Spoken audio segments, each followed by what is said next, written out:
Hello, aujourd'hui je vais vous parler d'une affaire criminelle qui s'est passée en 2011 et qui a marqué pas mal de Français.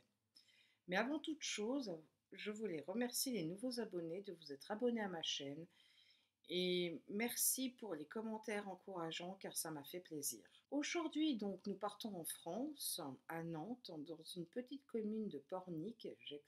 J'espère que je prononce assez bien le nom. Désolée si je prononce pas bien. Et je vais vous parler de l'affaire de Laetitia Perret. Si jamais pour l'affaire, je me suis basée sur le livre que j'ai lu. C'est très intéressant, d'ailleurs pour ceux que ça intéresse, vous pouvez le trouver sur Amazon ou à la FNAC ou même en bibliothèque. Prenez une petite boisson ou un petit repas et c'est parti.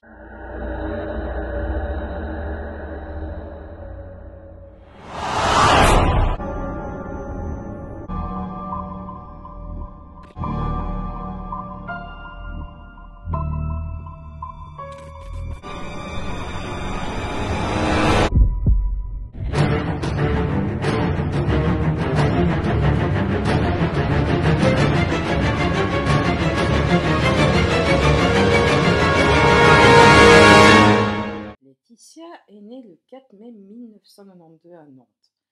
Elle a une sœur jumelle qui s'appelle Jessica. Laetitia et sa sœur n'ont pas eu la vie facile. En 2001, elles ont été placées en foyer et ensuite en famille d'accueil. Le 19 janvier 2011, à 7h15 du matin, Jessica découvre à 50 mètres de la maison le scooter de sa sœur renversé sur le bas-côté de la route. Et à côté du scooter, il y avait les ballerines de sa sœur. La gendarmerie arrive à 7h50 du matin.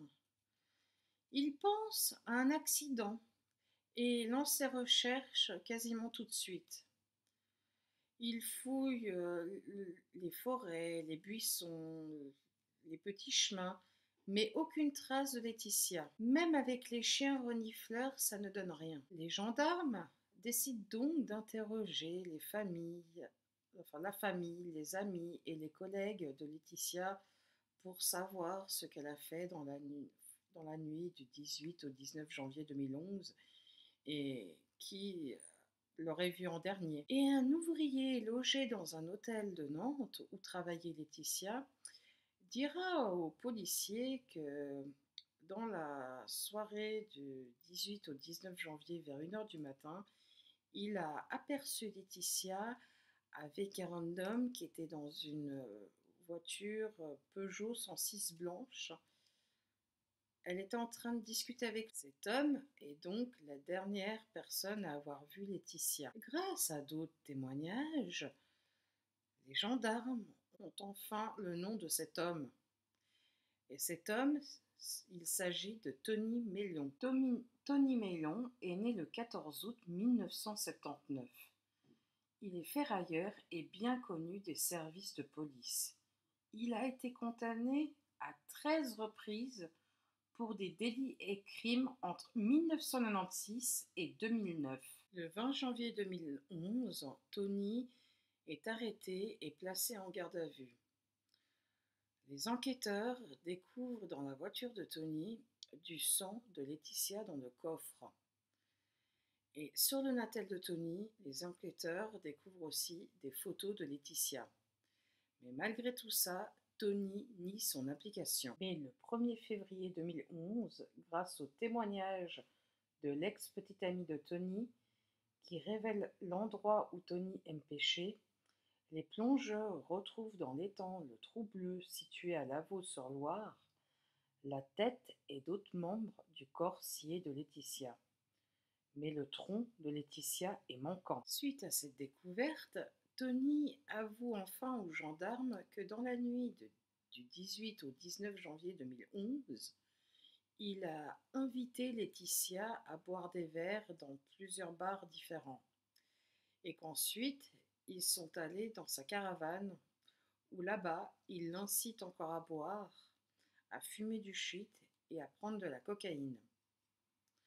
Avec toutes ces consommations, Tony a envie de coucher avec Laetitia, mais Laetitia refuse. Alors, il la viole. Ensuite, Il la ramène à son scooter devant l'hôtel où elle travaillait. Mais là, il réalise que Laetitia peut porter plainte. Alors il décide donc de la suivre. Il la renverse à quelques kilomètres de son domicile. Ensuite, il la met dans son coffre et l'emmène dans une forêt où il l'étrangle et va la poignarder plus de 40 fois. Ensuite, Tony démembre le corps de Laetitia et il jette les membres dans 2 étangs distants de 50 km. Le tronc de Laetitia est retrouvé seulement le 9 avril 2011 par une promeneuse flottant sur l'étang de Briord. Tony est décrit par les psychiatres comme un psychopathe et en juin 2013, il est condamné à la réclusion criminelle à perpétuité, assortie d'une peine de 22 ans de sûreté. Ce n'est pas tout dans cette affaire. Il n'y a pas que Tony qui a été condamné. Vous vous souvenez, au début de la vidéo, je vous ai dit que Laetitia et sa sœur n'ont pas eu la vie facile et qu'elles ont été placées en famille d'accueil. Eh bien, le père de famille d'accueil a été incarcéré en 2011 pour agression sexuelle sur mineurs. Plusieurs jeunes femmes qui ont été placées chez lui, dont Jessica, la sœur de Laetitia, ont porté plainte contre lui. Il avait été remis en liberté sous surveillance en 2012 et en 2014, il a été condamné à 8 ans de prison.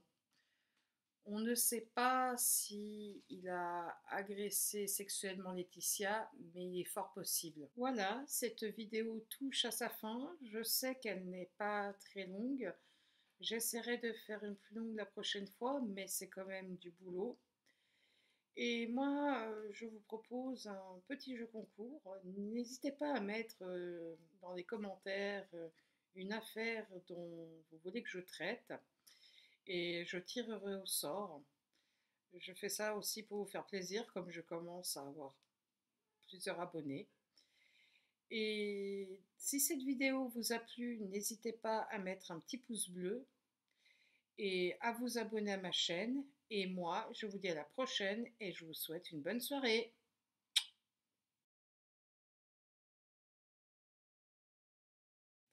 Mais ils l'ont. Si c'est pas le deuxième chat, c'est ça. Ça va. Bon, ben, il va m'aider à faire la vidéo. Hein, je vous présente Maki. Alors Maki, qu'est-ce que t'en penses? Hein? Qu'est-ce que tu racontes? Eh oui, c'est sympa. Si c'est pas l'autre chat, c'est celui-là qui s'y met. Hein? Ça fait de la compagnie. Alors, qu'est-ce que tu dis? Eh? Tu dis bonjour à la caméra? C'est pratique. Je la queue de mon chat, c'est une horreur. Et il va me faire tomber mon fond vert. Il va m'en faire une. Maki. C'est très pénible. Ah, avec ces animaux, on n'arrive pas à se concentrer, quoi. C'est une horreur. Allez, reprenons. Aïe, aïe, aïe.